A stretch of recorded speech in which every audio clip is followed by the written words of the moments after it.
Welcome everyone, my name is Brendan Snyder. Thank you so much for joining me and welcome to another episode of New Music Finds, number 41. So this is where I like to collect together all the different pieces of new music that I picked up over the past week and present it to you. And I get it from different places like my local record stores, which I've been hitting up a lot lately. And of course from online retailer like Amazon, eBay, and more.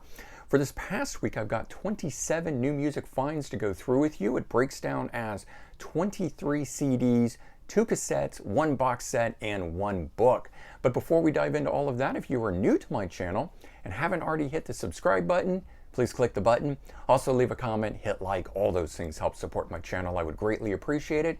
And of course, as an added bonus, by subscribing, you'll be able to stay up to date on all that's going on in the world of music, just like this with New Music Finds, episode number 41. All right, and so like normal, we kick things off with new music releases. Just came out from November 26th.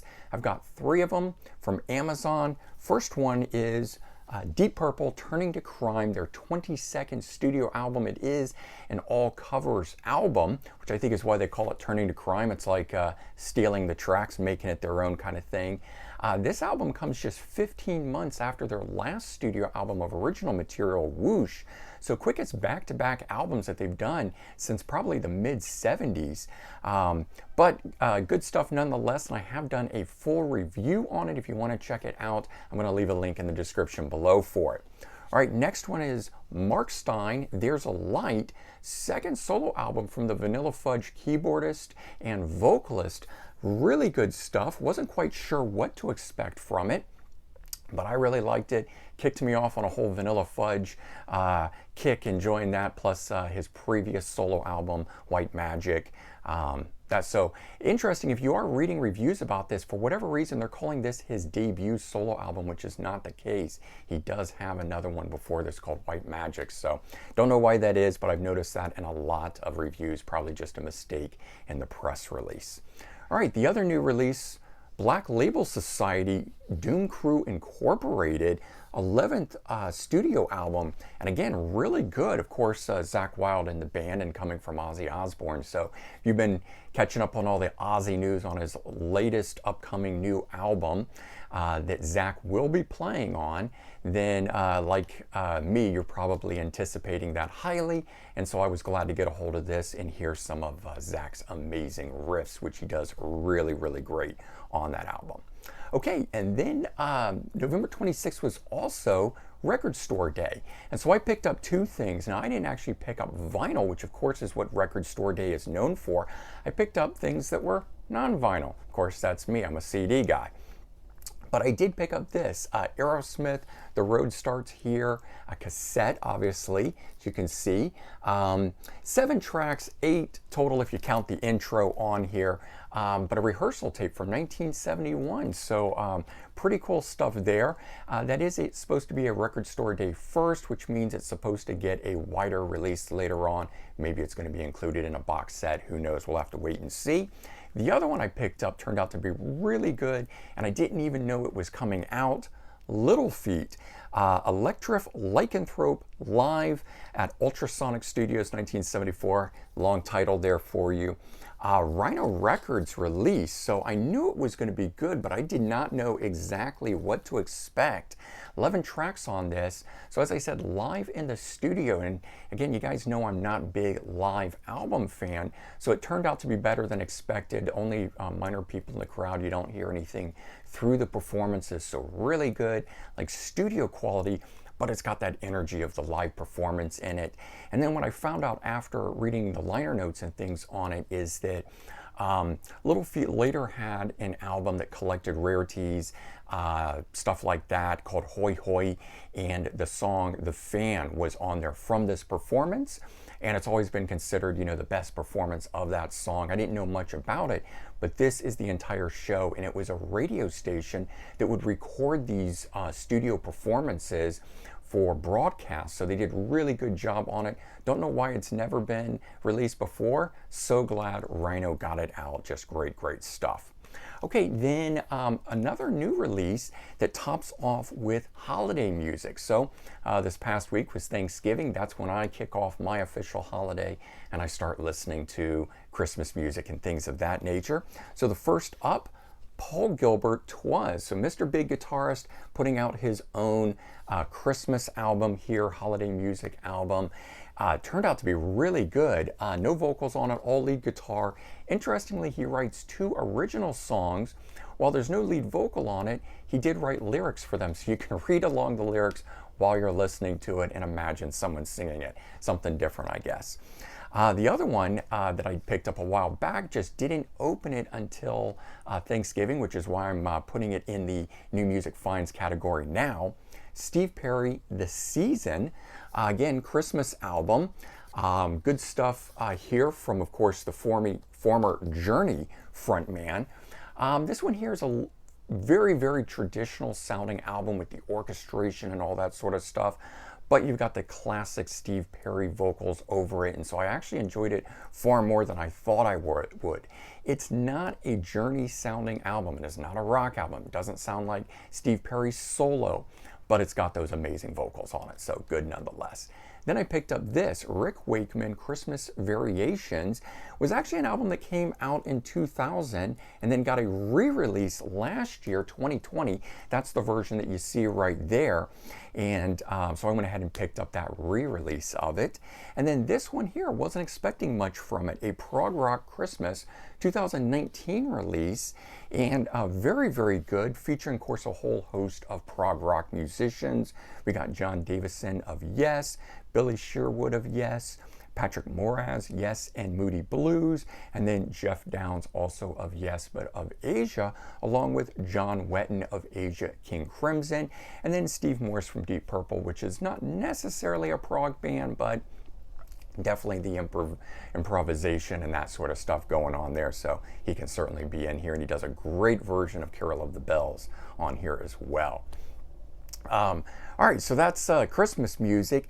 Then I went to my one of my local record stores, used record stores, and a place called Bookoff. It was a new place for me, and I found some good stuff. Leslie West, Theme from 1988, 4th solo album from him. Cool thing I found out, didn't know, he plays with Jack Bruce on bass from Cream and Joe Franco on drums from the Good Rats, and of course he later joins Twisted Sister. But great stuff from the Mountain, guitarist and vocalist. Then I picked up Free, Best of Free.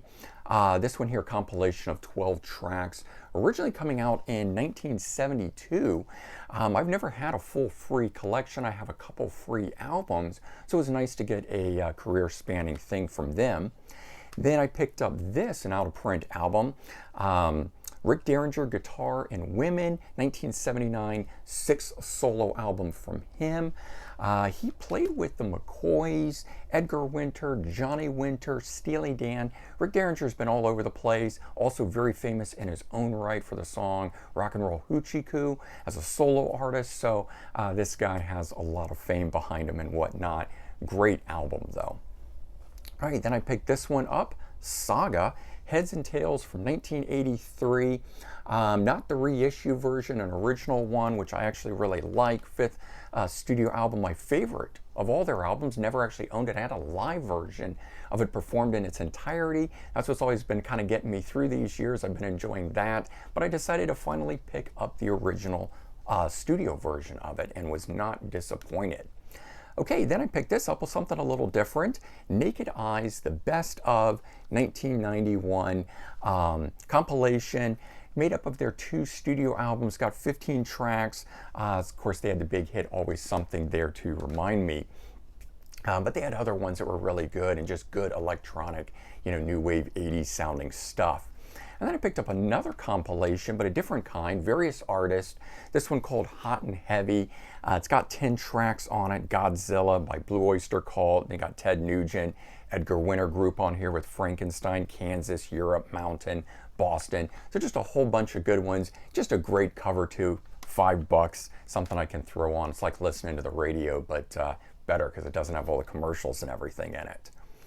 All right, and then I hit up another one of my used record stores, places I like to find things, and Village Music World, and I picked up George Harrison. So I've been on George Harrison, Paul McCartney, Beatles kick because of the documentary Get Back that came out. This is Dark Horse. It's his 5th solo album, and I picked that up from 1974.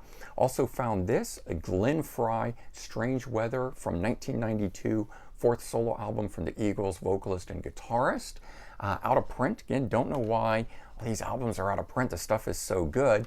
And I picked up another best of James Gang Greatest Hits from 2000. Just didn't have a James Gang best of. I've got Joe Walsh best ofs, which have James Gang and stuff on it. But this one here is really cool. 16 tracks, also including 2 soundtrack recordings. And I found this out. At one point, Joe Walsh was going to step aside, have someone else sing for him so he could focus on the guitar. So they brought in Kenny Weiss, and he sings on one of the tracks here that was for one of the soundtrack recordings. But apparently by the time they were getting ready to actually film a video sequence for it and so forth, he was already out of the band. So he came out so very quickly, but he did record the one song. So kind of cool just to be able to hear that from a historical standpoint. Then I hit another used record store. As you can see, I was jumping around to all the different ones that I could this past week.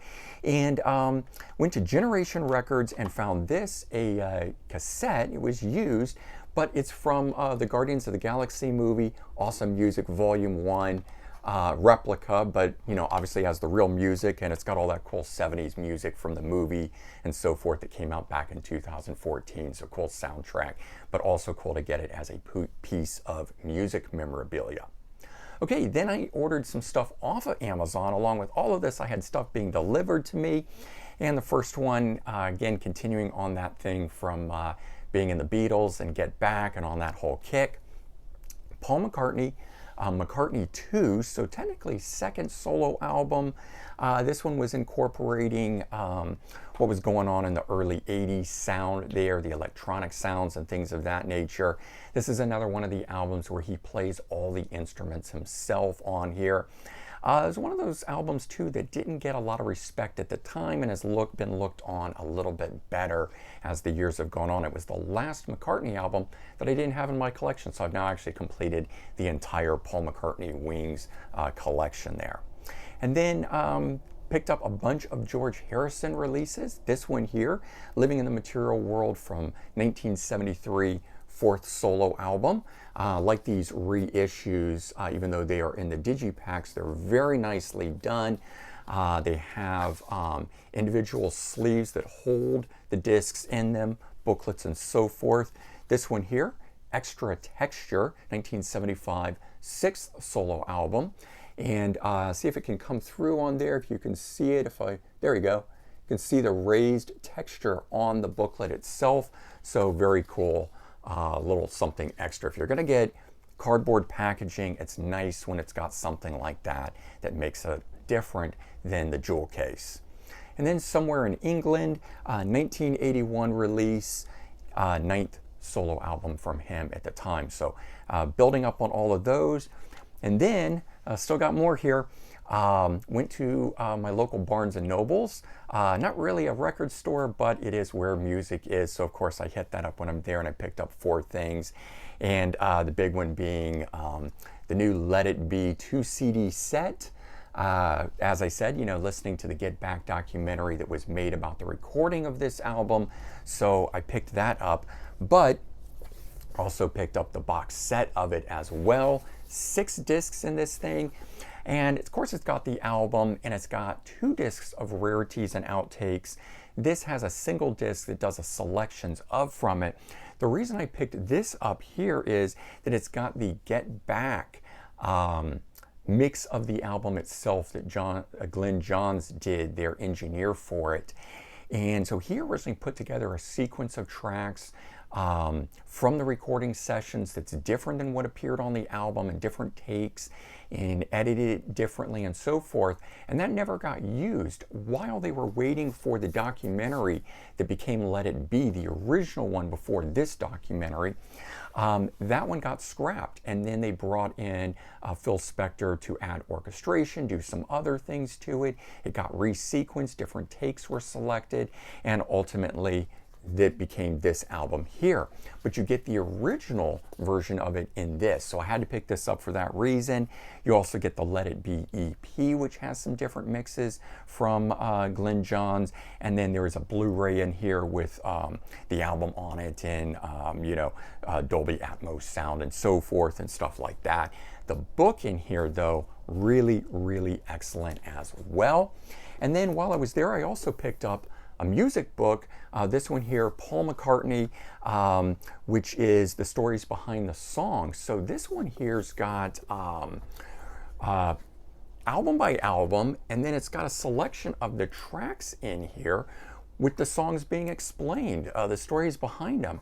And it covers his entire recorded output, which is really cool, from all of his solo and wings and stuff like that. But just really, really cool.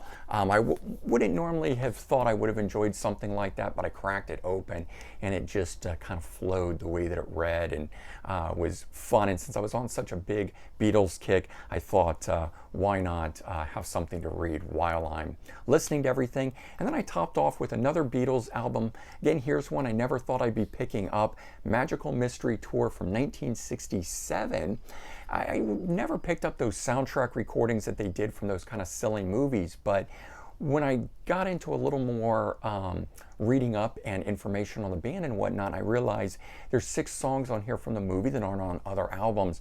And then to make it a full album, they included 5 non-album singles. So I just thought the rest of the tracks that were on here, things like Hello Goodbye, Strawberry Fields Forever, Penny Lane, All You Need Is Love, were taken from other albums, but they weren't. So when you listen to this, it is actually not the only place you can get it, but the album that it now comes from, unless you're picking up a compilation or whatnot. So totally have a new respect for this album as a whole. And since I've heard so many artists cover Magical Mystery Tour and I Am the Walrus, those are on, Styx has done I Am the Walrus, Magical Mystery Tour most recently just done by Enough's Enough. So I thought, finally, let's get the album that those come from and enjoy it from the original guys who did it right. And so there you go, 27 new music finds from episode number 41. Hopefully you guys enjoyed it. As I said, I will leave a link to the full Deep Purple Turning to Crime review in the description below.